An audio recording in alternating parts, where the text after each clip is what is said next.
Assim a instrução se liga à produção como sua fase preparatória, e a indústria faz dela um problema seu, porque é condicionada por ele.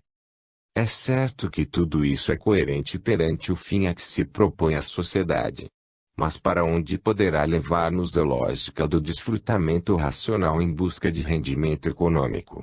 Que perigos pode esconder essa industrialização da vida?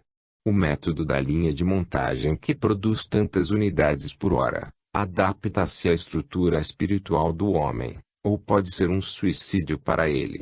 O fim de grande parte da instrução tende hoje a ser, não a formação do indivíduo maduro e completo, mas um investimento de capital. Calcula-se quanto custa a instrução em relação ao rendimento que depois se pode obter do indivíduo a quem ela foi aplicada. O problema não é mais a construção espiritual de um homem, mas o bem-estar. Chegando-se à abundância, que outros problemas poderão surgir? Compreendido o problema da fabricação do técnico que produz, observemos outro problema conexo, o da fabricação do produto. Quais são nas organizações industriais as relações entre dirigentes e operários? Na realidade trata-se da divisão de um mesmo trabalho, com funções complementares, uma necessária à outra. Ora, cada atrito que houver é prejudicial a todos, enquanto que o método da colaboração representa o de maior rendimento. É aí que se vê a lógica da aplicação do princípio de retidão da lei, em obediência aos princípios utilitários, segundo os quais funciona a vida. Neste campo podemos ver como a evolução muda a forma das relações sociais. Antigamente o rendimento do trabalho era anulado pela fadiga da luta, em vez da produção. Às custas de uma menor produção era necessário pagar o dispêndio de energia utilizada para manter em pé a atividade contraproducente da luta, equivalente àquilo que em mecânica é o atrito, que funciona como resistência, absorvendo energia. Os dois elementos da relação trabalhista eram o patrão e o servo. O primeiro dizia ao segundo: eu sou o patrão porque venci e por isso deves obedecer-me. A lei, a verdade, a justiça são aquilo que eu quero, como me agrada e como me serve. O servo, de sua parte, reagia com a resistência passiva, negando-se ao trabalho reduzido, e um rendimento mínimo. A metade da fadiga era desperdiçada com esses atritos. O novo método para o qual avança a vida consiste em ter compreendido a utilidade que há para ambas as partes e evitar essa dispersão. Os dois elementos da relação de trabalho avizinham-se para usufruir das vantagens a que leva a compreensão recíproca. O primeiro diz ao segundo: nós fazemos parte do mesmo organismo. Portanto, é nosso interesse colaborar, eliminando a fadiga louca e cretina que não é útil a ninguém. Procuremos ser mais inteligentes, evitando-a. Eu, que comando, faço uma parte do trabalho que não sabes fazer. Tu que obedeces, faz uma outra que eu não posso fazer. Temos necessidade um do outro. Convém a ambos a colaboração. O método de patrão e servo é uma concepção infantil, que ainda sobrevive nos países subdesenvolvidos. Mas a evolução leva, fatalmente, ao outro sistema. Apenas se desenvolve a inteligência para chegar a compreender a utilidade de praticá-lo. Não é um problema de bondade ou amor, mas de produtividade do próprio esforço de trabalho. Não se trata de ideais, mas de gozar de uma vantagem e eliminar um prejuízo. Pode-se calcular a perda de rendimento a que leva o litígio. Nos países mais civilizados, os industriais mais inteligentes antecipam espontaneamente melhoramentos que, por si mesmos, se imporão dentro em pouco e que será inevitável concedê-los. O cálculo deve ter-lhes demonstrado a maior conveniência de escolher esse caminho que elimina greves, sabotagens, debates e atividades similares dispendiosas e dispersivas, que o industrial deve pagar. Tudo isso corresponde à lógica da evolução. Ela eleva do separatismo à unificação, do caos ao estado orgânico. Aqui vemos, ainda uma vez, aplicados pela vida, estes seus princípios que já ilustramos acima. A evolução aproxima os elementos que a involução mantinha afastados e inimigos. A evolução nos leva em direção a um rendimento sempre maior de nosso esforço, eliminando as dispersões. Assim assistimos a um contínuo processo de restrição da negatividade e de dilatação da positividade, o que significa melhoramento das condições de vida.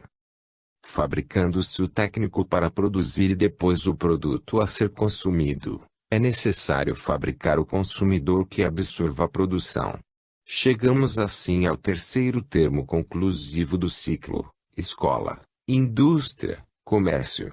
Também este outro problema de vender o produto pode ser resolvido de duas formas: pelo baixo nível evolutivo do passado, feito de luta, isto é, com o método da imposição; pelo nível superior evolutivo, baseado na compreensão e colaboração.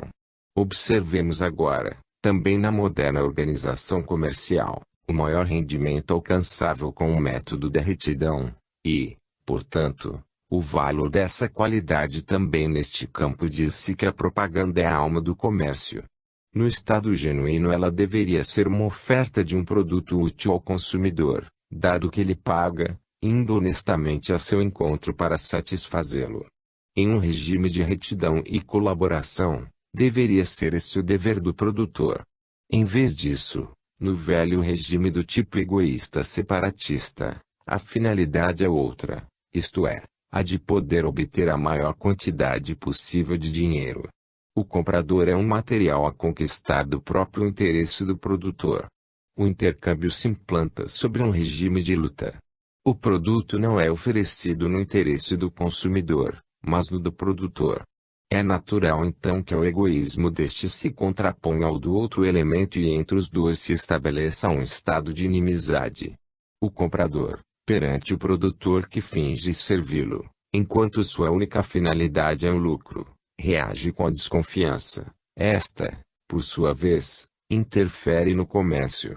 Reaparece assim o regime dos atritos que absorvem parte do rendimento, como já se viu nas outras fases do ciclo. Quando a produção é abundante, o consumidor encontra sua defesa no sistema de concorrência, de que, levando a seleção do melhor produtor, permite ao consumidor uma possibilidade de escolha. A eliminação da negatividade do produtor que só vê seu próprio lucro é imposta à força, enquanto lhe custaria menor dispêndio de energia um espontâneo regime de positividade, consciente de seu maior rendimento. Estamos em uma ordem de expedientes de caráter contraproducente para ambos os lados. A propaganda segue estes impulsos. Ela deveria ser do tipo informativo a serviço de quem busca notícias dos produtos. Em vez disso, ela é do tipo assaltante, para impor o produto. Isso de uma forma que nos centros urbanos pode tornar-se obcecante. O público, sabendo que isso se faz no interesse do produtor, defende-se, habituando-se a não ver para sentir o aborrecimento o menos possível. Eis que o resultado em parte é negativo, e a despesa da propaganda torna-se contraproducente. O resultado da invasão propagadora é a formação de uma atitude especial de rejeição automática, para livrar-se de tal agressão psicológica. Contra as tentativas de forçar uma ideia a penetrar por sugestão no organismo mental, acontece como se neste se formassem anticorpos com função defensiva. O quadro propagandístico é repelido de forma automática pelo subconsciente, exatamente por ser um quadro de propaganda. Tão logo a mente apercebe-se dele. Apenas ele aparece. O efeito que produz é sobretudo o de provocar esta cadeia de ideias: propaganda, estorvo, aborrecimento, rejeição. Assim a vida, neste caso, arranja a legítima defesa. Perguntamo-nos, por que a vida, que é inteligente e utilitária, adota esse sistema tão contraproducente? Para que serve isso? É produtivo em outro sentido? Isso pode acontecer enquanto a vida dirige o fenômeno para uma outra estrada. Então o intercâmbio comercial não serve como tal, mas para tornar os compradores mais inteligentes, ensinando-lhes a desconfiar e a não se deixar enganar. A sua fadiga também produz seu rendimento e este não se exaure aqui. De fato, o comprador tornado mais inteligente, com a recusa de mercadoria pode obrigar o produtor a passar ao método da honestidade, o que é progresso e vantagem para todos. Também o produtor faz-se mais inteligente, conseguindo, à sua própria custa, entender o maior rendimento do sistema da retidão. Com este jogo eliminam-se sempre mais os prejuízos da negatividade da luta e se conseguem sempre mais as vantagens da positividade da colaboração. Compreender-se-á então que, no comércio, não se pode tirar vantagem do prejuízo alheio, mas somente dano para si, e que o público não é um terreno a ser desfrutado. Compreender-se-á que um produto inferior lançado com grande rumor propagandístico, se dá um rendimento imediato, será em perda daquele futuro, de modo que, no fim das contas, as despesas com essa propaganda serão dinheiro jogado fora. Métodos falsos produzem resultados falsos. Eis que o sistema comercial mais lucrativo é outro, é o de tornar o produto bom e útil, formando-se a clientela com a conquista da confiança do consumidor, e não pondo em fuga com a imposição do produto ao fazer sua propaganda sem honestidade. Em suma, também neste caso o sistema mais lucrativo é o da retidão. O problema do consumidor pode ser visto também sob um outro aspecto, isto é, perante a moderna economia do consumo. O progresso técnico levou hoje a uma produção intensiva e mecanizada. A indústria organizada lança um rio de produtos, tantas unidades por minuto. É certo que isso é abundância, mas com isso o homem tornou-se escravo da máquina que o liga a um ciclo intenso e obrigatório de produção e de consumo. Esse ciclo não pode ser interrompido, porque dele vivem milhares de operários. É necessário então achar o mercado para a saída de tanta mercadoria. Uma vez fabricado o produto, é necessário fabricar o consumidor e o seu hábito de consumir. Disso nasce um regime de vida carregado da ânsia do renovamento contínuo, pela obrigação de adquirir e consumir. Assim os produtos devem ser construídos para não durar. Chega-se a criar necessidades artificiais com a finalidade de satisfazê-las, mesmo se inúteis à vida. Assim também o consumidor é mecanizado, reduzido a um consumidor submetido a coações contínuas. Ele vê tudo envelhecer rapidamente em suas mãos porque muda de tipo, de modelo, não se encontram peças de reposição e é necessário jogá-lo fora. Assim a máquina terminou por impor seu ritmo de consumo, como tinha imposto da produção. Alcança-se assim uma riqueza apoiada na pobreza, porque não se pode possuir senão uma quantidade de coisas impostas pela grande produção, sempre em curso de renovação. Forma-se assim também um novo problema, de livrar-se do produto de refúgio em aumento contínuo. O remédio está em não se deixar dominar pela máquina e não se deixar arrastar pelo seu ritmo, em produzir e consumir só aquilo que serve, está na simplificação da vida, em vez de complicá-la com uma infraestrutura custosa e inútil. É necessário não satisfazer a insaciedade de desejos sem limites, que se levantam nos países mais ricos. Nestes, tende-se a um nível de vida sempre mais alto. Mas é necessário compreender que isto não pode ser um fim em si mesmo, crescendo até o infinito, mas pode ser somente um meio para realizar um desenvolvimento mais para o alto. Também neste caso devemos retornar ao conceito de retidão. Concluamos este argumento. Observamos neste capítulo os três elementos: escola técnico, indústria produto, comércio consumidor, e vimos que, quando eles funcionam segundo a lei, isto é, com retidão no positivo, temos uma boa circulação de sangue saudável e saúde no organismo social. E vimos também que, quando os três elementos funcionam de maneira anti-lei, isto é, contra a retidão no negativo, temos má circulação de sangue ruim e doença do organismo social. No caso presente isso acontece quando o trabalhador não trabalha, o produto é mal feito, o consumidor não paga. Pode-se ter uma indústria que só é uma coberta para esconder a vontade de furtar, sendo constituída pela oferta de um mau produto, só para arrecadar dinheiro. Então temos o organismo daquela indústria doente de um câncer que tende a matá-la. Este câncer é a desonestidade. Isso faz ver como a lei funciona, mesmo neste campo, e como, também nele, a positividade da retidão significa a vida e a negatividade, que a exclui, significa a morte. Conclusão. Resumindo, podemos concluir que a visão aqui apresentada é otimista, mesmo revelando uma dura realidade. É otimista porque nos mostra que a salvação no fim está assegurada, ainda que seja necessário ganhá-la com o próprio esforço e frequentemente com a dor. A ideia base é de evolução, de ascensão, de conquista da felicidade. O método proposto para realizar tudo isso é um princípio de ordem, a retidão.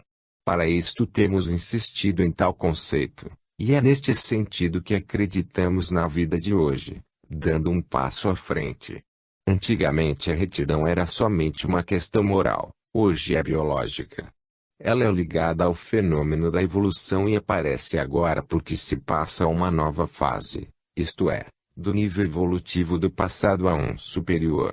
Este fato é ligado a uma abertura da inteligência humana, significando a adesão à realidade anteriormente não compreendida, um novo estilo de vida em relação a novos pontos de referência. A mudança já se iniciou e, para quem tem olhos de ver, já se revela em seus primeiros movimentos. Vamos concluir este volume observando em que consiste essa mudança. Vê-la-emos, assim, sob dois aspectos, seja como fenômeno coletivo, ou como fenômeno individual. Há períodos nos quais a evolução caminha tão lenta que parece estática, tanto que se pode crer na imobilidade dos sistemas de vida. Nestes períodos ela corre subterrânea, invisível, e amadurece em novas transformações. Mas, cumprido este trabalho preparatório, eis que seu resultado explode e se manifesta. Esta é a hora da explosão em que se passa a um nível evolutivo mais alto.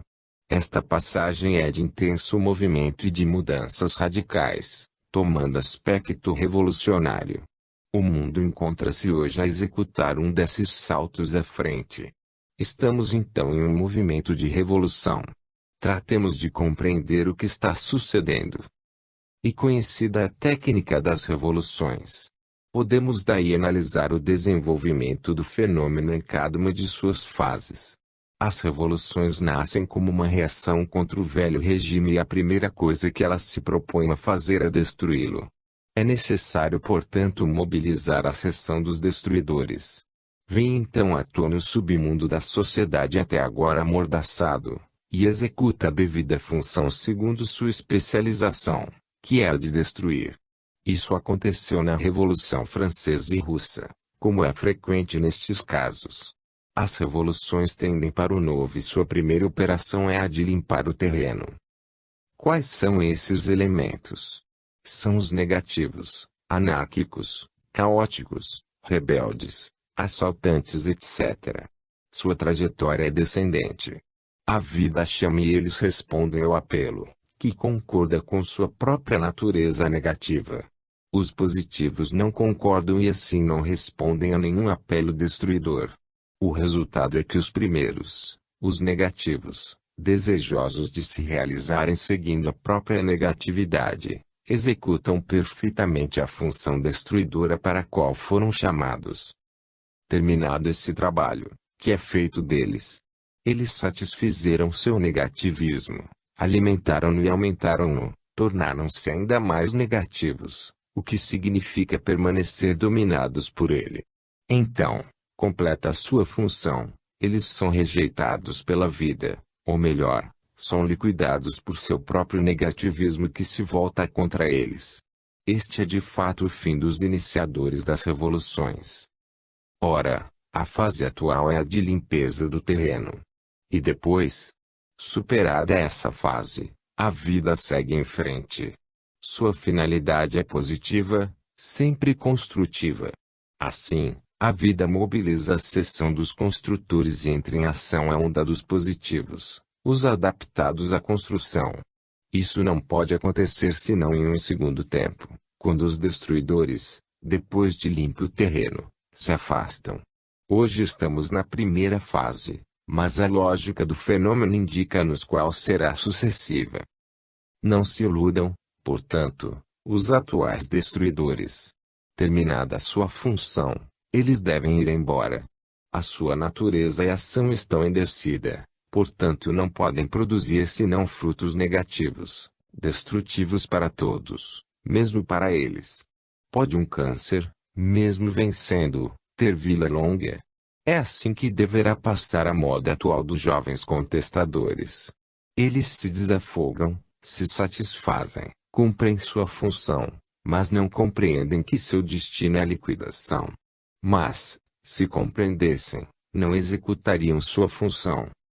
Eles acorrem porque se sentem atraídos pela oportunidade que se lhes apresenta de satisfazer os próprios instintos. Esta é a sua hora. Mas há períodos em que a vida valoriza, prepara e faz funcionar um outro tipo de indivíduos, que antes não se podiam manifestar porque as condições ambientais lhes punham obstáculos. Até então dir-se-ia, não estão na moda. Mas, por que não estão na moda? Porque não servem. Quando servem, ficam na moda. Assim a atual destruição está na moda hoje, porque serve aos fins da vida. Mas ela passará para dar lugar a um trabalho diferente, para o qual serão chamados indivíduos de outro tipo. São as condições ambientais que atraem, ora um, ora outro. E quais são essas condições no início das revoluções? São uma saciedade dos abusos do velho regime e uma vontade decidida de acabar com eles.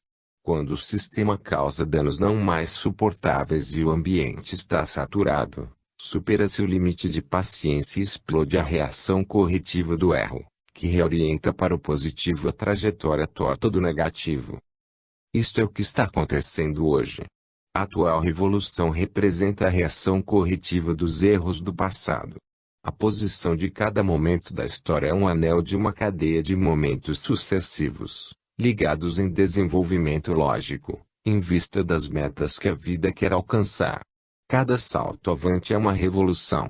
Em um regime de superação contínua isso é inevitável. Cada sistema tem seus defeitos e a evolução quer eliminá-los. Vivemos, constantemente, em posição avançada. Antigamente a autoridade era representada por um homem com um cetro, sentado em um trono. Hoje, ele deve ser substituído por um homem que trabalha a serviço da coletividade. É necessário retificar. Eis os contestadores globais contra toda forma de autoridade. Não se trata, de fato, da costumeira revolta de grupo, ou partido, em um dado país. Ela hoje é universal, em todos os campos, revolta de filhos contra os pais, dos estudantes contra os professores, dos pobres contra os ricos, dos operários contra os patrões, dos dependentes contra todo tipo de comando. É uma revolta global contra os princípios do velho regime. Não é a usual revolta da fome, mas empolga também os filhos de boas famílias, aqueles a quem nunca falta nada. Aqueles que choram por tudo isso, perguntam-se, qual é a causa remota, de quem é a culpa desta contestação? Se ela é global, é crise de sistema de vida. E se a contestação nasceu, é porque a velha geração que agora se lamenta lançou as suas causas. Mas estas, por sua vez, são consequências de causas mais longínquas e dos erros de outras gerações precedentes. Mas, então, de quem é a culpa? Todavia, se o progresso é uma série de passos à frente, também aquelas gerações deram o passo que as esperava naquele ponto e momento, isto é, tiveram a sua parte de fadiga para percorrer a estrada da evolução até aqui. O regime do passado não inventaram os nossos pais, mas é o produto de todas as gerações que viveram sobre a Terra. Assim o novo regime, que a seu tempo queriam nossos pais, era uma revolução para seus ancestrais, Como o regime que agora querem os jovens é uma revolução para os conservadores de hoje. O princípio que a vida segue ao avançar é sempre o mesmo, ainda que, em tempos mais estáticos como no passado, o impulso à frente e o esforço para realizá-la fossem menores. Os nossos velhos, agora conservadores, foram tão revolucionários como os jovens de hoje, e estes, por sua vez, serão conservadores para os jovens de amanhã. Qual será então a verdadeira razão pela qual os velhos de todos os tempos reclamam contra os jovens? É certo que as inovações destes os perturbam, porque no fundo elas consistem na substituição dos velhos pelos jovens nas posições mais elevadas que os velhos conquistavam. É assim que os jovens são condenados como violadores da ordem. É um problema de luta pela sobrevivência. Procura-se justificar essa condenação com os métodos do velho sistema, e então ela é vestida com os mais nobres princípios. É isto hipocrisia. Mas também os velhos têm direito de viver sem serem perturbados e, portanto, não se pode condená-los se eles se defendem e são obrigados a recorrer à hipocrisia, já que o seu direito não é reconhecido. Então, uma das inovações do novo regime poderia ser a da sinceridade e clareza, pela qual se segue uma lógica mais inteligente. E os velhos diriam aos jovens: é justo, e reconhecemos o seu direito de renovar, mas respeitando nos velhos o direito de viver a sua vida. Vocês estão errados porque não respeitam esse direito. Concluindo este argumento, eis que a atual revolução, não obstante o seu aspecto inicial destrutivo, é construtiva, é um produto da positividade da vida. A revolução pressiona, e os jovens atuais não são todos destruidores. Há também os construtores, mas ainda não em funcionamento, porque a sua hora, enquanto não estiver completa a destruição do passado, não pode chegar. Olhamos a trajetória do fenômeno. Ele aponta para o alto. Hoje os adultos e velhos continuam com os métodos de seu tempo, procurando salvá-los e chorando pelo seu desaparecimento. Dos jovens, parte está pronta a destruir e outra parte espera para começar obra de reconstrução. Observemos a mudança atual em seu aspecto coletivo, observando-a, agora, como fenômeno individual. Também neste caso encontramo-nos perante uma revolução, porque se trata de passar a um método de vida dirigido por uma lógica diversa da atual. Trata-se de uma mudança de base consistente, sem mudar a técnica da defesa para a sobrevivência, como consequência da mudança do método de vida. O do passado, já dissemos que era do tipo individualista e egocêntrico. O novo será do tipo coletivista, colaboracionista. Por conseguinte, o sistema de defesa para a sobrevivência não será mais a força ou astúcia. Isto é uma técnica assaltante de usurpação, adaptada a um regime de desordem, mas será a retidão, que é mais útil em um regime de ordem. Eis que muda o modelo que a vida propõe como melhor. O clássico tipo do assaltante forte torna-se simplesmente um perigo social a ser isolado, e o homem honesto torna-se um elemento de ordem bem aceito porque enquadrado e útil à sociedade. No futuro a vida será baseada sempre mais no princípio coletivista e sempre menos no egocêntrico separatista. Assumirá, pois, suma importância a sadia estrutura moral do indivíduo, porque dela dependerão seu comportamento útil ou danoso para a sociedade da qual ele faz parte e, portanto, a sua aceitação nela e o respectivo tratamento. O valor do indivíduo não consistirá mais no saber se impor para dominar, mas no saber coordenar-se com os outros. Já dissemos, de fato, que a humanidade se encaminha em direção a um estado orgânico unitário. Acontece então que a seleção toma uma outra direção. Chegada a uma outra fase, a evolução propõe-se a construir no homem novas qualidades, impulsionando para frente, neste novo sentido. É assim que na base da aceitação do indivíduo, na coletividade, está a sua atitude de tornar-se célula da mesma, estão suas qualidades benéficas ou maléficas, positivas ou negativas, que o fazem útil ou prejudicial. Isso porque quem é positivo espalha positividade, melhorando tudo a seu redor, e quem é negativo espalha negatividade, piorando tudo ao seu redor. Eis porque a retidão representa um princípio e valor de base na nova civilização do terceiro milênio. A revolução que se segue consiste no fato de que as armas do passado, de ataque e defesa para vencer na vida, isto é, força e astúcia, são substituídas pela retidão. O valor está, pelo contrário, na ordem, não na revolta egoísta, está no saber viver segundo a lei e não contra ela. Dessa forma, é lógico que a evolução avance, e que a seleção, apenas esteja o ser maduro, tenda a produzir tal biótipo. A trajetória da vida está agora tomando esta nova direção. Mudam agora as apreciações. O homem honesto não é mais um tolo, porque torna-se pioneiro do novo mundo da justiça, embora no reino da prepotência seja um vencido. Não é mais um fraco a ser sobrepujado, como era no velho mundo, ainda evoluído, mas é um forte, apto ao comando do novo já evoluído. É assim que o atual modo de viver deverá ser deixado de lado no submundo da evolução, para ser substituído pelo da retidão. Dada a nova unidade de medida para fins coletivistas, o que serve à vida não é a força, mas a positividade.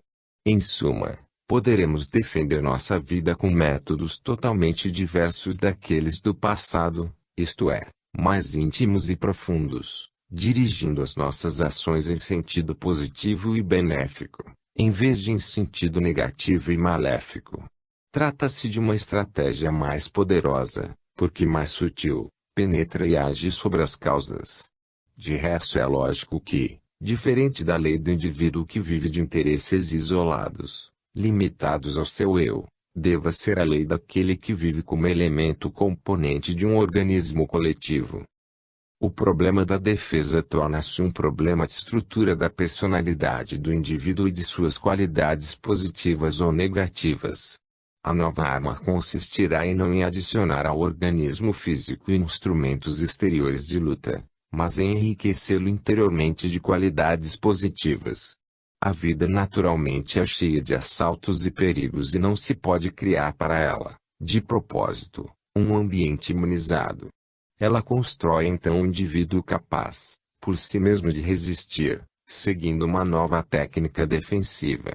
A solução não pode ser obtida com a esterilização artificial do ambiente, mas purificando-se, enriquecendo-se e fortalecendo-se com forças positivas que repelem a negatividade assaltante, ao contrário das negativas que atraem, abrindo-lhe as portas. Observemos agora como tudo isso funciona. Vemos, primeiro, que a vida deixa à mercê de sua reação corretiva o indivíduo negativo, mas que ela ajuda a subir o positivo. Na realidade não encontramos indivíduos totalmente negativos ou totalmente positivos. Acontece então que tais indivíduos ficam atingidos pela reação corretiva da lei em suas zonas de negatividade, mas ajudados pelas de positividade. Isso corresponde ao sistema utilitário adotado pela vida, bem como à sua finalidade salvadora. Assim não se desperdiça nada, porque são encorajados a desenvolver-se para o bem todos os valores utilizáveis para essa finalidade. Assim o mesmo indivíduo, segundo suas diferentes qualidades, pode encontrar-se submetido a tratamentos diferentes, um de pressão corretiva para eliminar o que nele é negatividade, e outro de auxílio protetor para desenvolver o que nele é positividade. De fato, só no caso de trajetórias negativas é necessário o doloroso trabalho de sua correção, o que não acontece para aquelas positivas. Assim a dor aparece só no primeiro caso, enquanto no segundo acontece o contrário. Então a lei manifesta-se em duas formas opostas nos dois casos, como prova dolorosa naquele da negatividade, e de forma contrária no caso oposto. Existindo no indivíduo as qualidades positivas da retidão, vemos funcionar a ajuda amiga e encorajadora da lei. Eis de que modo e dentro de quais limites, a retidão, positividade, pode ter uma função de defesa. Estes conceitos fazem-nos compreender qual é o método para ter sucesso na vida. Ele consiste em trabalhar no sentido da corrente positiva da lei que, em tal caso, nos arrasta. Cf.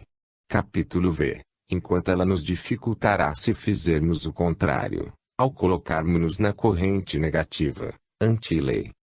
Observemos agora a estrutura do fenômeno da técnica defensiva. O homem é feito de um organismo físico ligado a um outro espiritual, governado pelas mesmas leis de saúde ou doença. Para o organismo espiritual a saúde é dada pelo ser constituído de forças positivas, assim como para o organismo material ela é dada pelo ser constituído de material são. Ora o ataque verifica-se em ambos os casos, seja sadio ou doente, mas somente no primeiro caso o indivíduo resiste. Se o organismo físico é sadio, o micróbio não se desenvolve. Se o espiritual é feito de forças positivas, as negativas não entram. E ao contrário. Não se resolve o problema esterilizando o ambiente, mas fortificando o organismo. No caso do físico, se esterilizamos, perdemos a capacidade de resistência e tornamos-nos sempre mais vulneráveis. O mesmo acontece com o organismo espiritual se, para salvá-lo dos ataques, isolamos-nos do mundo. Eis então que neste novo regime a arma de defesa da vida consistirá na própria positividade. Isso porque sermos positivos significa sermos sadios e fortes, portanto aptos para vencer. Ao contrário, sermos negativos significa sermos doentes e fracos, portanto destinados a perder. Assim se vence, ou se perde, baseados nas qualidades íntimas, como a vida nos mostra na sua defesa contra o assalto das doenças. A defesa baseia-se sobre a saúde celular e consequente potência de resistência. Ninguém pensa em apanhar uma faca ou revólver para defender-se de uma doença. Com a positividade espiritual, com nossa conduta e estrutura segundo a lei, podemos defender-nos contra toda espécie de males. A negatividade pode atingir o ponto de matar-nos, porque ela deixa que nos penetrem as forças negativas, das quais o mundo está cheio. A sua tempestade nos investe e arrasta, enquanto não toca, e vai-se embora sem molestar, no caso da personalidade positiva.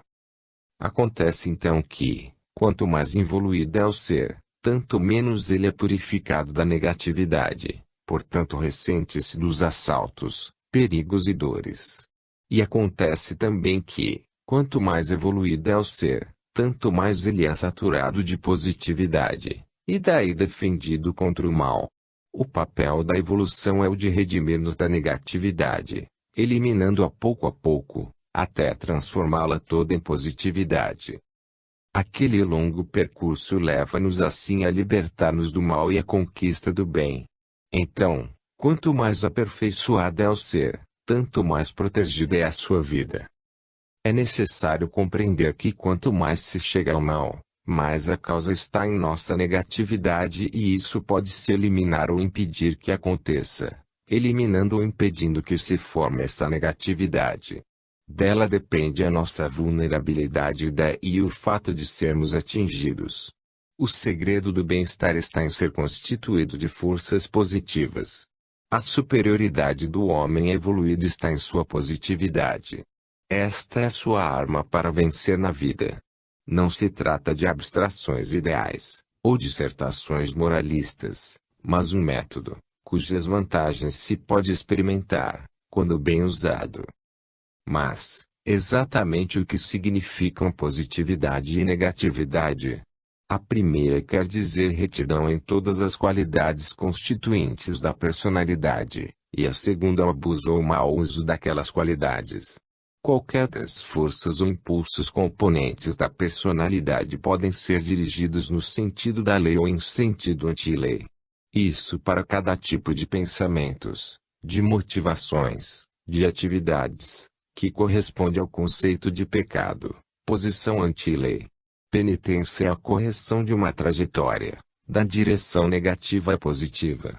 Correção necessária, porque um estado permanente de negatividade é um estado, também permanente de vulnerabilidade.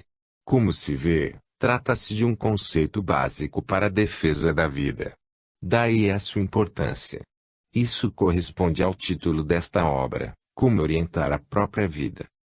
Eis que o conceito de retidão tem um conteúdo complexo, a ser analisado, qualidade por qualidade, fazendo anatomia de nosso organismo espiritual, impulso por impulso do subconsciente, no comportamento do indivíduo em todos os seus deveres, do fazer como do não fazer. A negatividade pode corromper qualquer ponto, que se torna então o calcanhar de Aquiles, vulnerável a todos os ataques. Dante, no Inferno, estudou a ação específica corretiva das trajetórias erradas, caso por caso a elas opondo a revirada para realizar a correção da posição negativa ocasionada pela culpa. Cada pecado é um caso de negatividade, eliminada pela reabsorção na positividade, conquistada por meio da dor. Por isso ela é um instrumento de redenção. É esta dor o método que a lei usa para fazer compreender ao pecador o seu erro, a fim de que ele não o repita. Isso é necessário porque quem está em posição negativa não se apercebe, pelo fato de que vê com forma mental negativa, o que lhe impede uma correta visão das coisas. Ele mesmo é o seu próprio ponto de referência. Baseando-se numa correspondente visão distorcida, acredita estar com a verdade e ter direito a satisfazer-se, a seu modo, negativamente. Então, choca-se com a lei. A reação desta é para eliminar a negatividade, com a dor inserida em tal operação. Assim, quem é negativo, fatalmente provoca, por si, a reação corretiva de sua negatividade.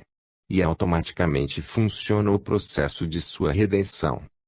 Compreendido esse mecanismo, dentro do qual funciona a vida do indivíduo, que conduta deverá ele ter para alcançar, com o menor dano e maior vantagem possível, o caminho da evolução redentora, para sua salvação imposta pela vida. Dado que ninguém pode fugir a esse dever, o que de resto é para o seu bem, quem é inteligente é natural que procure cumpri-lo pelo modo mais conveniente e lucrativo. Isto é o que queremos explicar. Trata-se de saber executar este trabalho eliminando o mais possível a dor e conquistando o máximo de felicidade. A dor cumpre uma função importantíssima em nossa evolução. Ela é a campainha de alarme que nos adverte onde está o erro, isto é, a negatividade que é necessário corrigir. Ela tem finalidade defensiva, portanto salutar, porque toda negatividade é uma ameaça contra a vida. Mesmo quando nos faz sofrer, ela nos protege e é para proteger-nos que nos faz sofrer. Se o fogo não chamuscasse, não seria evitado, mesmo quando nos matasse. Dessa forma a vida consegue manter-nos na ordem, fixando os limites ao gozo que provém do uso das coisas. Se nos excedemos, como somos levados a acreditar que aumentando a dose, obtém-se o aumento de prazer, acontece o contrário, encontramos a sua diminuição, até tornar-se sofrimento. Com este a vida nos avisa do erro e com isso nos força a corrigi-lo. Eis que a dor representa um sistema defensivo que a vida usa para proteger-nos contra o mal que nos prejudica. É ainda um aspecto da sabedoria e bondade da vida, exatamente lá onde parece mais difícil vê-la. Este é o rendimento útil da dor. Mas de onde deriva a sensação dolorosa? Que fato a produz? O que a produz é o fato de que se trata de uma operação cirúrgica de correção necessária da trajetória executada em direção errada por um feixe de forças, que não tencionam ceder à torção. A negatividade, lançada como tal, quer permanecer como faz o câncer, continuando a desenvolver-se. A sua diminuição ou eliminação é um ataque à sua vitalidade, que para ela, ainda que negativa, significa andar em direção à morte. A dor se origina da asfixia provocada pelo tipo de vida. De fato, a negatividade busca o prazer no aumento de si mesma, do erro e do vício. Mas esta é uma vitalidade invertida, que leva à morte, é prazer doente o que leva à dor. Então a vida deve corrigir com a dor este prazer doentio, para salvar o indivíduo, levando-o ao gozo verdadeiro, que é somente o positivo, segundo a ordem da lei. Eis como os dois elementos do dualismo universal entrelaçam-se em um jogo de compensação. Em vista disso, vejamos então como o indivíduo deve comportar-se dentro desse mecanismo para evitar o mais possível a dor, e ao contrário. Eis como poderemos comportar-nos logicamente. O primeiro passo consiste em individualizar, com um severo exame de autopsicanálise, os pontos de negatividade da própria personalidade. Isso sem se deixar enganar pelo astuto subconsciente que procura escondê-los. Nessa operação é necessário procurar ver e julgar, não com a visão distorcida da negatividade, mas com a correta, da positividade. Infelizmente fazer esse exame não é coisa fácil, porque pressupõe qualidades introspectivas de uma certa maturidade psicológica. É assim que o movimento de correção e salvamento frequentemente não pode ter início. Então a vida, não podendo por imaturidade do indivíduo usar o método inteligente da compreensão, nem podendo renunciar à salvação desse homem, é obrigada a usar, com esta finalidade, o método duro da provação. Esta é a razão de sua existência.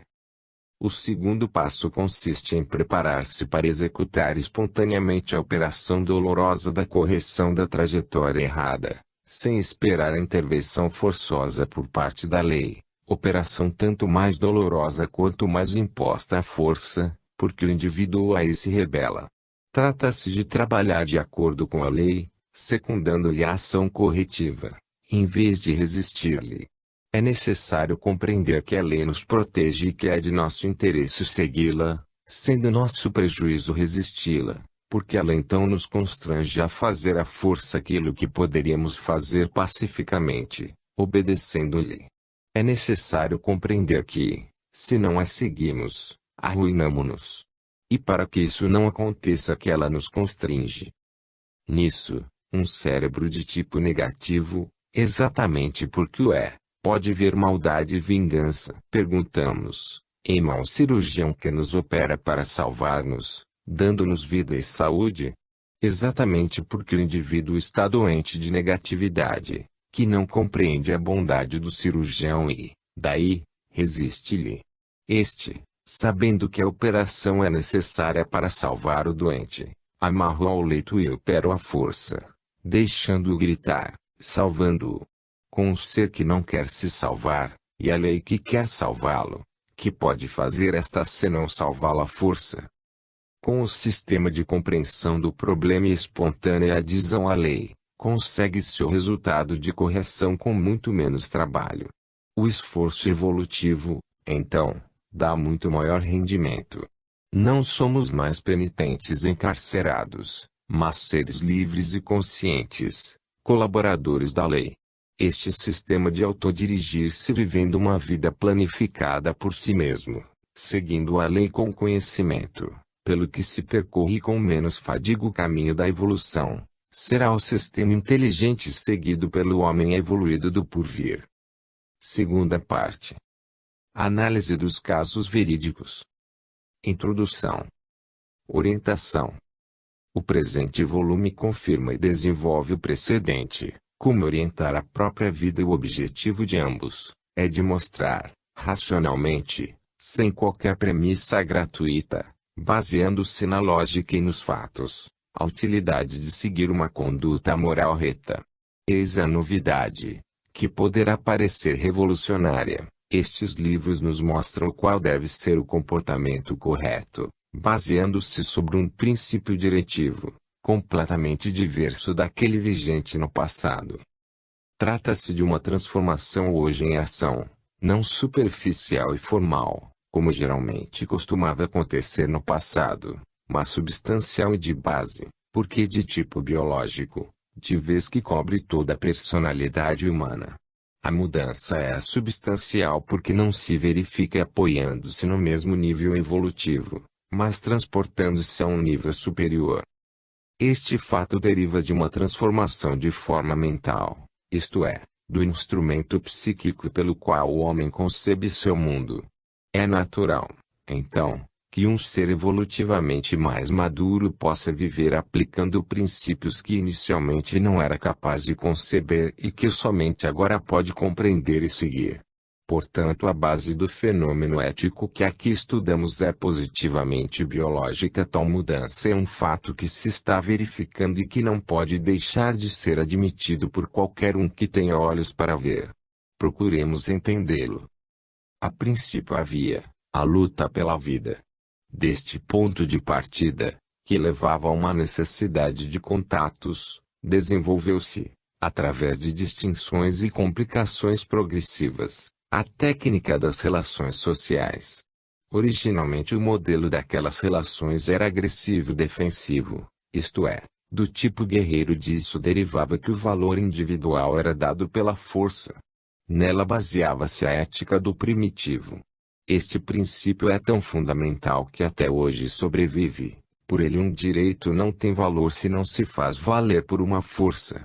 De fato, somente hoje as massas adquiriram-no, porque aprenderam a se fazer valer pela força do número e da inteligência organizadora. Observemos o desenvolvimento do fenômeno. O mais forte impunha respeito porque soubera vencer tudo e todos, trabalho difícil. A vitória, então, autorizava-o a comandar porque, ainda que estivesse naquele nível, ela representava um valor. Naquele grau de evolução, isso era também justo, porque o mais forte representava o melhor, pois que era o mais apto para sobreviver, tendo portanto o direito de ser chefe, arrastando os outros menos fortes e capazes, que por isso mesmo deviam obedecer-lhe como se fossem seus escravos.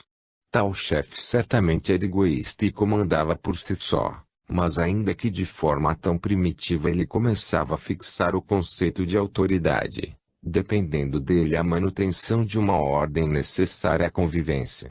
Assim, embora a base do desfrute do escravismo, começou-se a trabalhar para a construção do edifício social, em todos os seus aspectos, até sua complexidade atual. Deixemos os pormenores. Por essa estrada chegamos até o presente. Hoje, porém, verificam-se fatos novos que levam a um ponto de ruptura do velho ponto de equilíbrio. A organização coletiva está tomando proporções sempre mais gigantescas. A ciência e a técnica colocaram nas mãos do homem meios complexos e poderosos demais para que possam ser usados com sua velha forma mental. Dessa forma, se não se quer terminar no caos e destruir-se, é necessário atingir um estado de consciência até agora desconhecido. Neste momento não há escolha, ou compreender e aprender a comportar-se, ou desorganizar-se e destruir-se. Para não atingir este ponto, urge então compreender.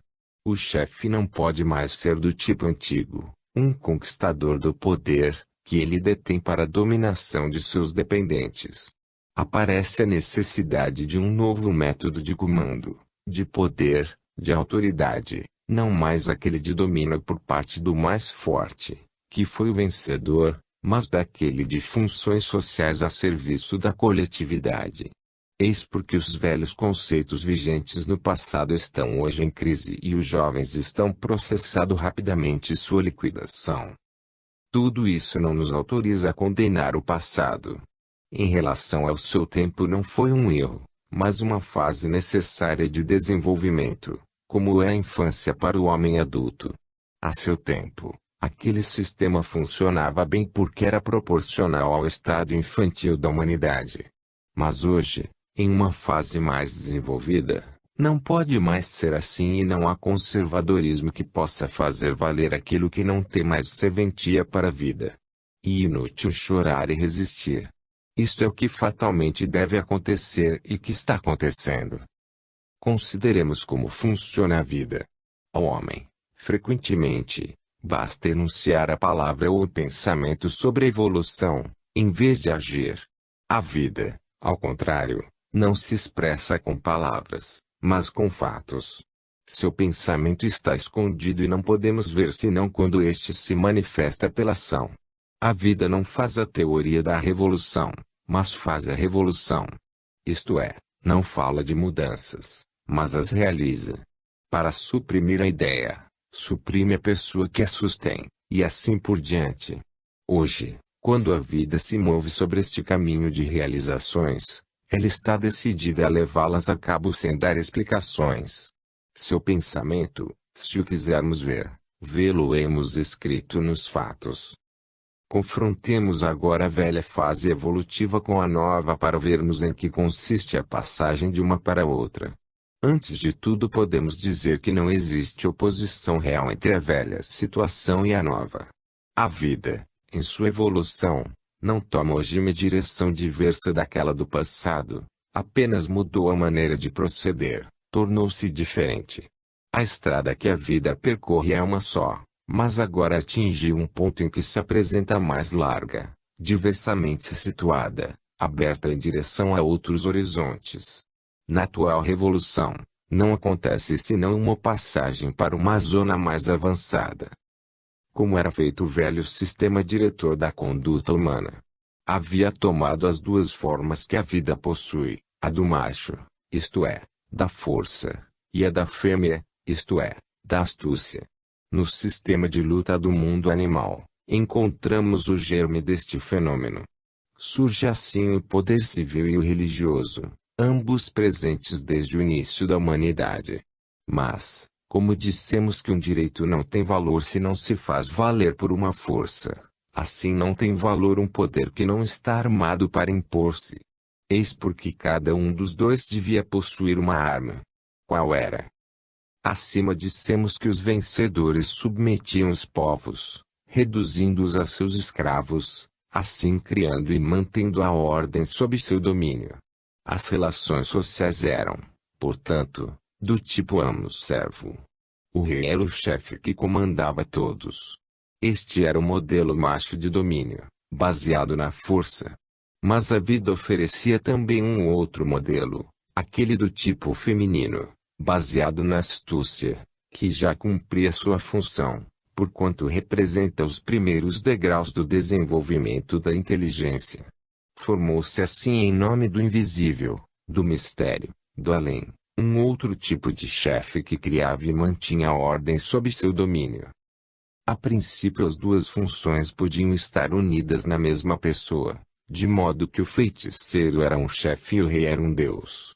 Mas em cada caso suas relações com as massas eram do tipo amo-servo, porque aquele era o único modelo que conheciam. Foi assim que, encontrando-se já existente e pronto para o uso, ele foi facilmente transplantado para o campo espiritual. Ora, também este poder tinha necessidade de uma força para manter-se e ele encontrou-a neste outro campo, conseguindo assim frequentemente sobrepor-se naquele terreno. Como a terra tinha seus reis, imaginou-se um rei dos reis que fosse superior a eles, e espiritualmente, mais elevado. Assim a autoridade espiritual elogiou os reis e dominou os povos, fazendo-se representante de Deus e governando em seu nome. Eis o velho sistema. Também este segundo poder tinha naturalmente suas armas, porém somente do tipo psicológico, e elas serviam bem por milênios. Hoje, porém, a mudança da forma mental modifica tudo. A potência daquelas armas baseava-se em ameaças incontroláveis e no medo que estas incutiam.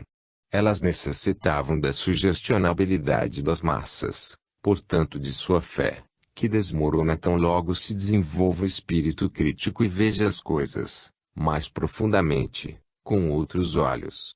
As novas gerações nem ao menos concebem mais como possa existir e ser feito o inferno. Mas, o que desmorona? Na realidade somente o velho modo de pensar e de fazer as coisas, porque permanece invariável um mesmo ponto supremo a ser atingido pela evolução. É assim que, se hoje tanto se fala da morte de Deus, isso não significa senão a morte do velho conceito comum de Deus, para atingir um outro de mais alto tipo e valor. Trata-se de um Deus visto de uma posição evolutiva mais avançada, ainda maior e mais belo. E a evolução que nos está construindo os novos olhos para vê-lo. Mas então não se trata apenas da morte de um método superado, para continuar a fazer a mesma coisa para o mesmo fim, mas de uma forma mais adaptada porque melhor responde às transformações realizadas nos tempos novos. É para adequar-se a esta necessidade que neste livro abandonamos a velha forma mental e, embora visando ao mesmo fim, usamos uma outra que os jovens hoje compreendem melhor.